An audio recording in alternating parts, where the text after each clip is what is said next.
Am I the butthole for refusing to tattoo at my cousin's wedding? Throwaway because I'm not sure if my family uses Reddit lol. So a little to my background, I am a tattoo artist. I've done an apprenticeship the first year of tattooing. I work as a tattoo artist for 4 years now, and I opened a studio recently. Me and my family are invited to a wedding that is taking place in another state. My cousin is marrying, and we got the invitation a few months ago.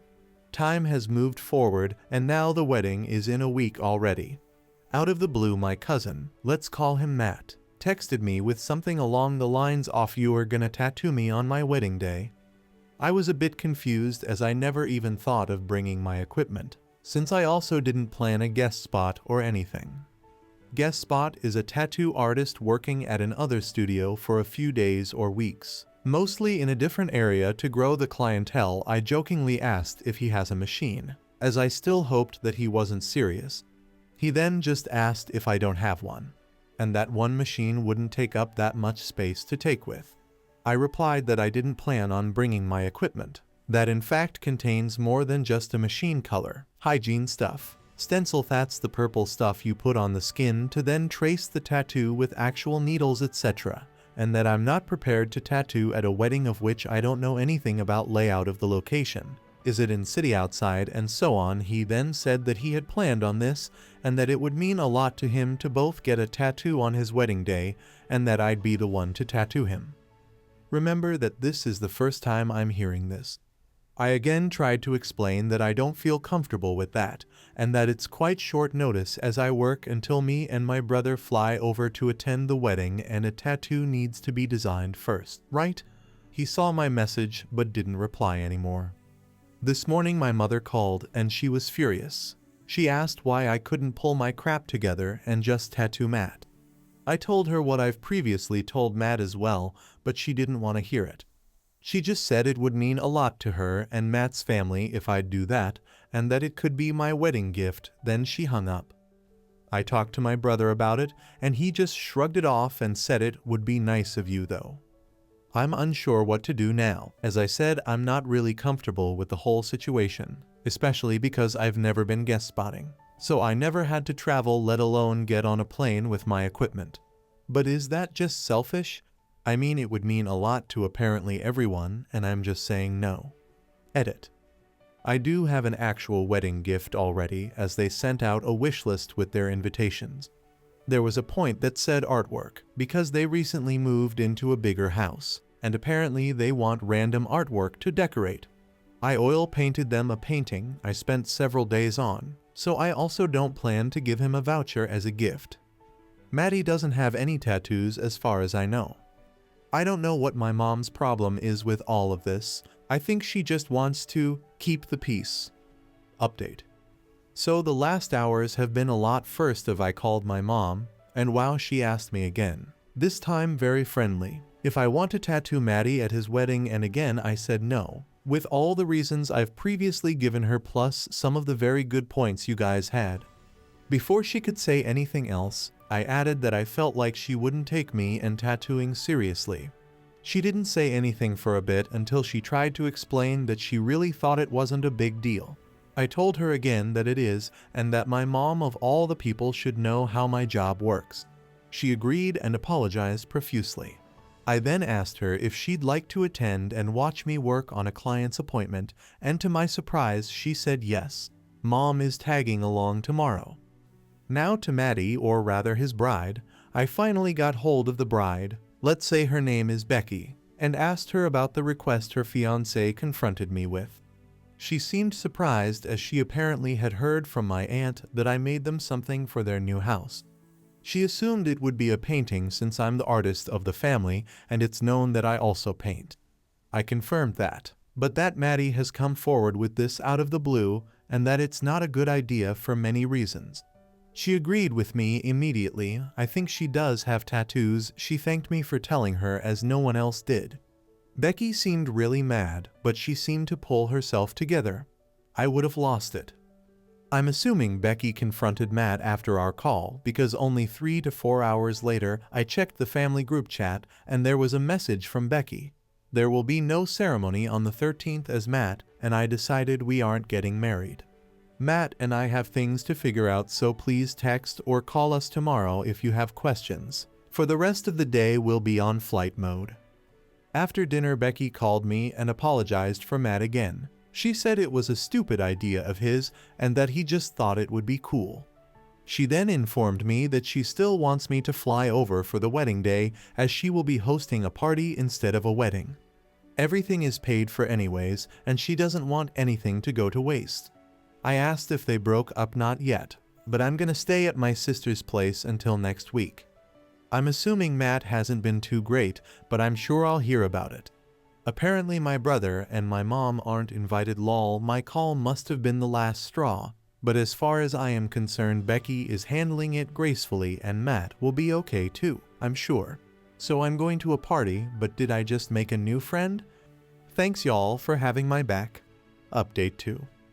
Welcome back. I'm finally done writing this. Thanks to everyone coming back and reading this. I appreciate y'all and Luuv that you are enjoying the tea. So because a lot of you wanted to know how the bring your mom to work day was, I picked her up in the morning and we headed to the studio. I showed her around, told her a few background stories about some of the artworks and photos that are hanging on our walls and explained her my routine as I prepared everything. My client arrived and I handled it like I usually would, just with my mom sitting there. Lol. I explained every step of the process and she also asked me questions about my ink, needles, technique, etc. It was a lot of fun having her around, and she really did surprise me with her openness and interest. When I was done with tattooing, my mother had to leave for work, but thanked and hugged me for bringing her along, as she not only enjoyed spending time with me, but also loved seeing me doing my job so professionally and said that she sees my work and efforts now. To the wedding party. The party started at 14 o'clock as the ceremony was cancelled. I arrived and was immediately welcomed by Becky's sister. She hugged me and helped me with my painting. Everyone was outside, drinking and having a small bite already. I went to say hi to Becky and she hugged me warmly. She seemed tired but otherwise fine. Becky was also smiling a lot, which surprised me. I went to mingle as I didn't want to start off with questioning her. Lol. I met a lot of her friends and apparently the most of them weren't too fond of Matt. I heard a few things of how he tried to change Becky to be more like his ex and stuff like that. Not a great look, Matty. Speaking of, not a single friend or relative of Matt was around, besides me and one other cousin. Later, as we sat down to eat, I asked if could join Becky's table. They said yes, so I was sitting with Becky, her sister and 3 of her friends. I introduced myself to one of them, haven't talked to him before, and Becky added that I'm Matt's cousin, the one who was supposed to tattoo. A simultaneous "oh" came from everyone. And with that, the conversation was about Matt from the get-go. I asked what happened. The sister just rolled her eyes and was like, what didn't? Becky and friends told me. A while ago Matt has apparently started to pick on Becky for being herself in various ways. It started small, like asking her to change her sports routine from workouts to only running. Then he criticized her cooking as he prefers to eat more meat and more traditionally. They discussed these topics and it always seemed fine, but he didn't stop. He asked her if she couldn't let her hair grow or get extensions, and speaking of hair, if she couldn't get them bright. Becky has shoulder-long black hair. More and more seemed to pile up until he also started to make comments along the line of, can't you be more like my ex? As I understand it, he didn't say it specifically, but it was clear he meant it like that. His ex is from Texas. I was shocked. I asked why she didn't break up because of that, but Becky explained that in the situations it didn't seem as bad as when you list those reasons. She had also made a few changes to make Maddie happy, but continued to do what she wanted most of the time. Time went on and the issues resurfaced again and again in different ways. The last big fight was only a few weeks ago, when Maddie called Becky by his ex's name. They somehow settled this, so let's skip forward to when I called Becky about the tattoo idea. After our call, she went up to Matt and asked him why he didn't talk to her about it and why he would just decide doing something like that on their wedding day. He explained that he wanted to surprise her and stuff like that.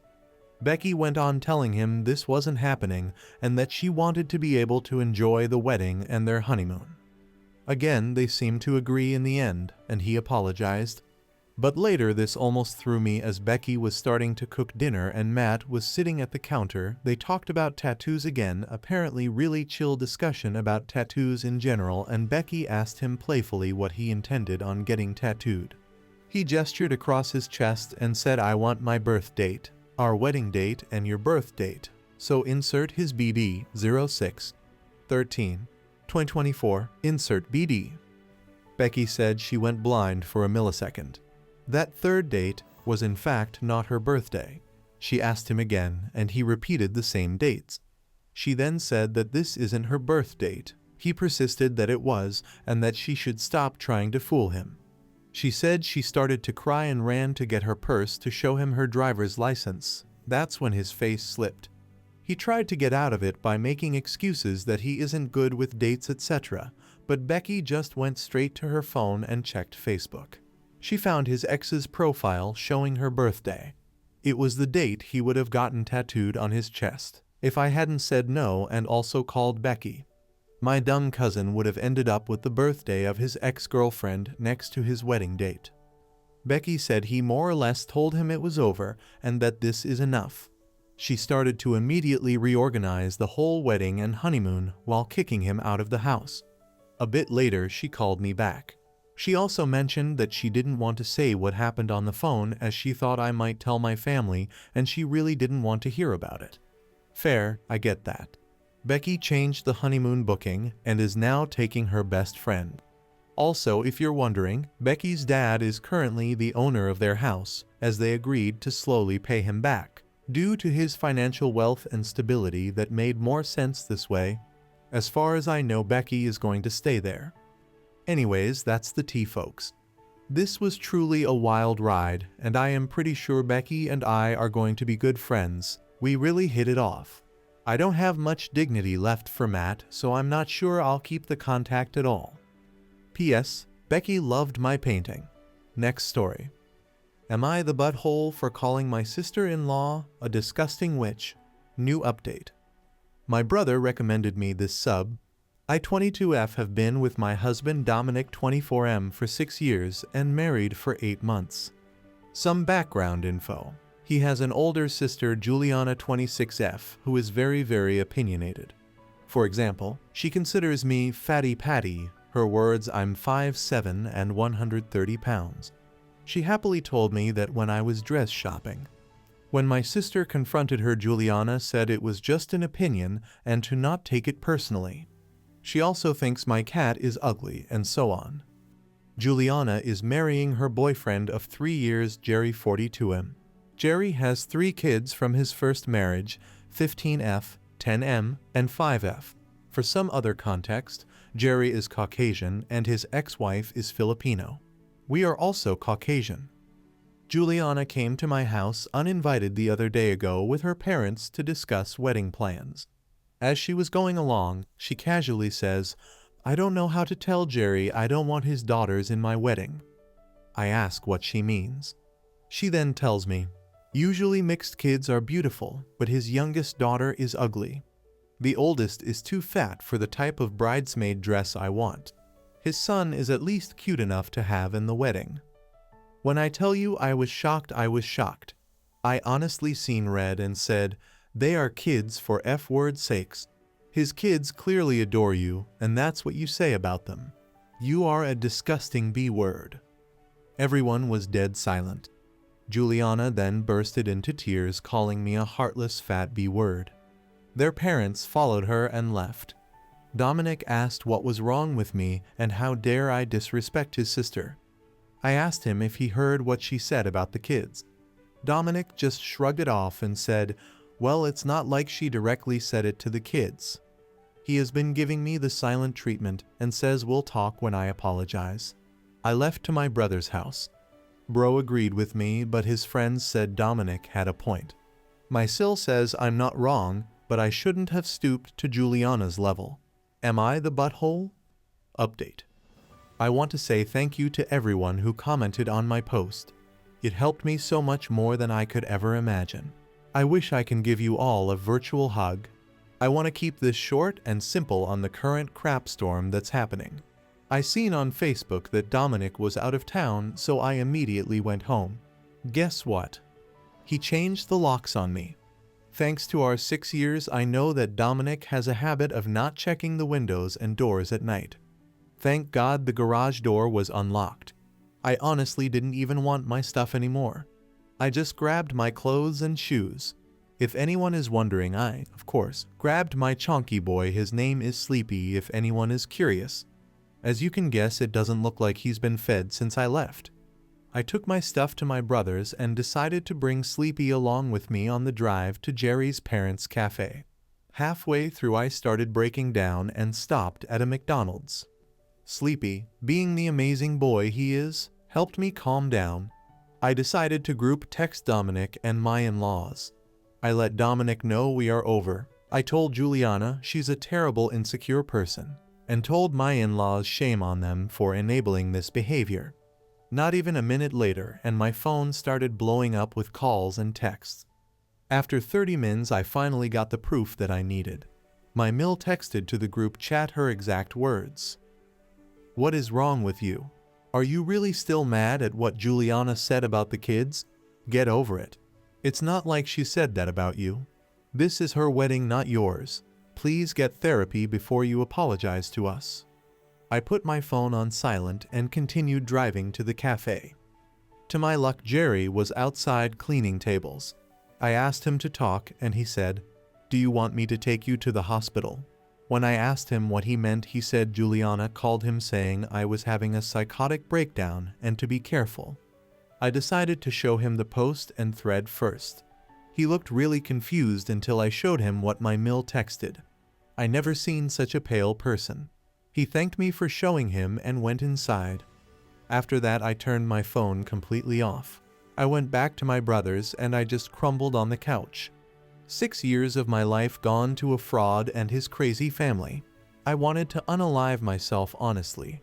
My Sil made me breakfast and we watched movies together. About an hour ago, we heard pounding at the door. It was Dominic and his family screaming at me to come out. My Sil immediately called the police. Worst part of it all was Dominic took Sleepy. He brought the legal work showing that Sleepy is his. After the police escorted them away, I turned my phone on. Juliana is blasting me all over social media saying I ruined her life. Jerry broke up with her, thank God. According to Juliana, his oldest daughter is making lies that she said rude things to her. The best part, according to Juliana, his Pisco ex showed up to her house wanting to talk. My DMs are full of nasty messages from their extended family and friends. The only good thing I seen was a DM from both Jerry's oldest daughter and her mother thanking me. I feel like complete garbage and just want to end things.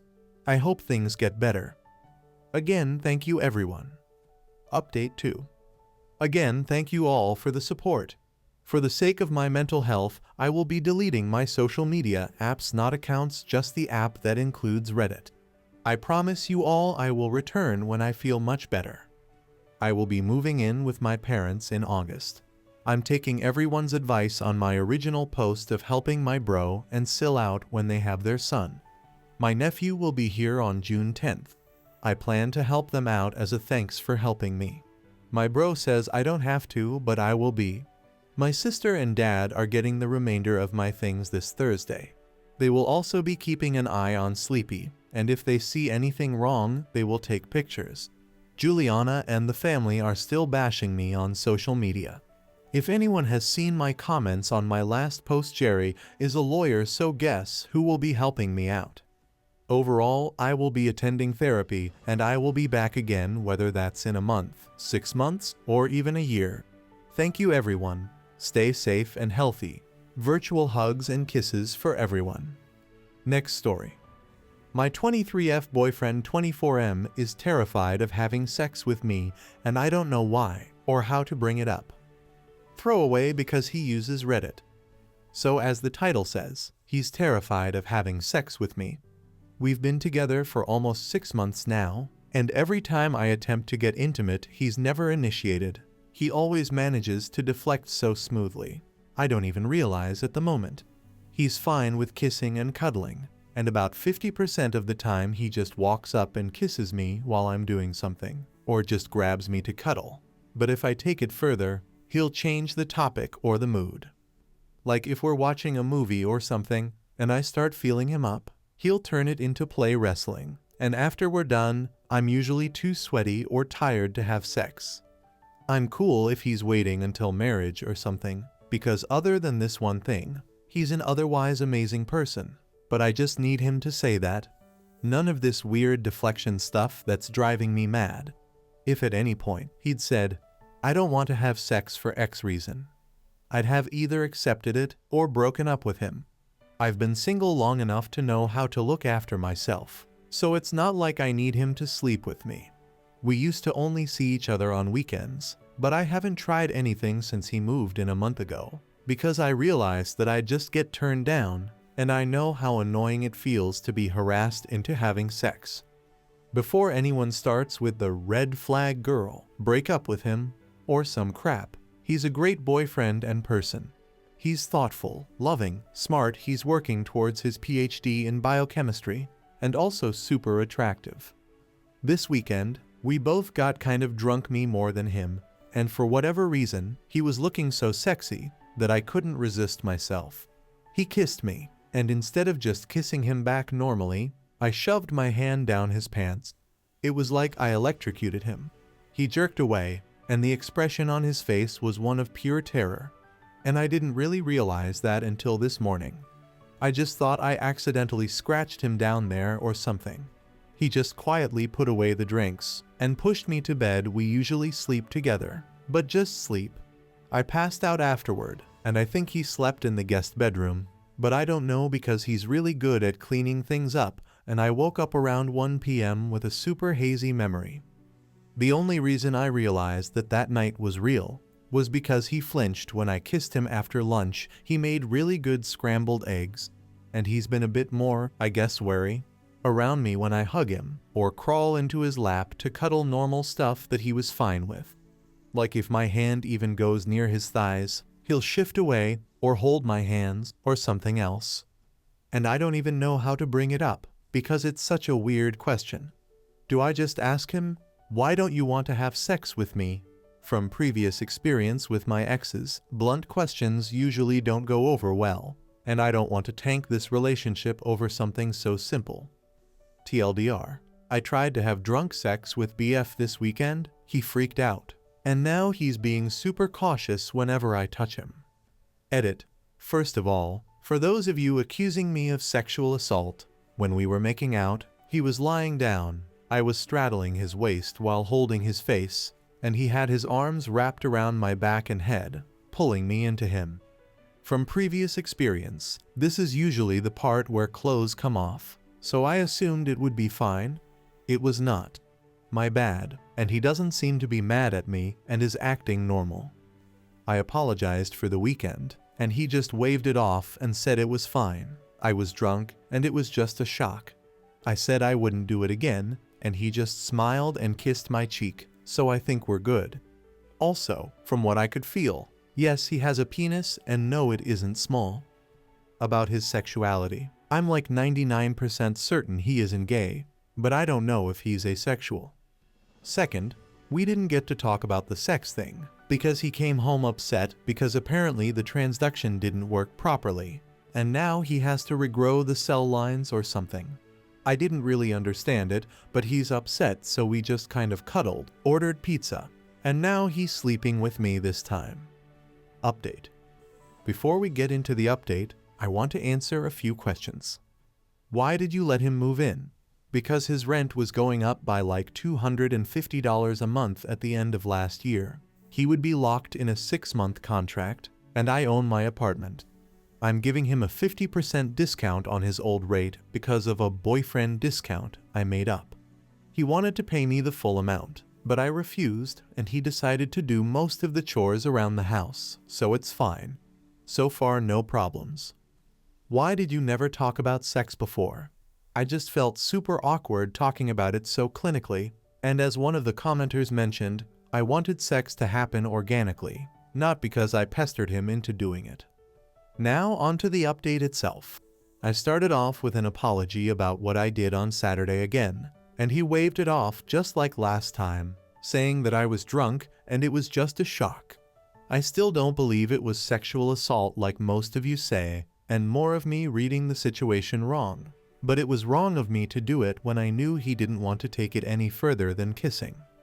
Then I started to poke into why he doesn't want to have sex with me, and like one of the commenters said, I made it more gentle.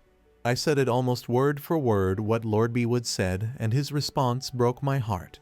Fortunately, it isn't because he's gay, asexual, a virgin, or has a micro penis. He started off by going quiet, and it took a little more probing before he asked me not to laugh, and I feared it was the micro penis, but it was far worse. This man was seed twice, once as a teenager by a teacher, which would also be pedophilia, and once a few years ago at a party. And both times, no one really took him seriously, and some of them congratulated him on getting with the women. He tried to go to the cops the first time, and they made his life so much of a living hell that his family moved towns. And the second saw was almost just as bad. My boyfriend is a 6'2", somewhat fit and very attractive man, so the girl who seed him at a party basically blackmailed him into having sex with her by saying that she would scream rape, and no one would believe it was him who's innocent. And because no one other than his parents really took the event seriously, he thought that I would laugh at him too. Obviously I didn't, and at this point he was kind of crying, so I just hugged him and we sat there like that for a while. Honestly, the only reason I reacted so calmly was because after reading the comments I prepared myself for him to say he got seed. Thanks for that, because I probably would have panicked and ruined my relationship otherwise. I apologize again, now that I knew his history, and he said that it brought back memories, and that's why he reacted like that.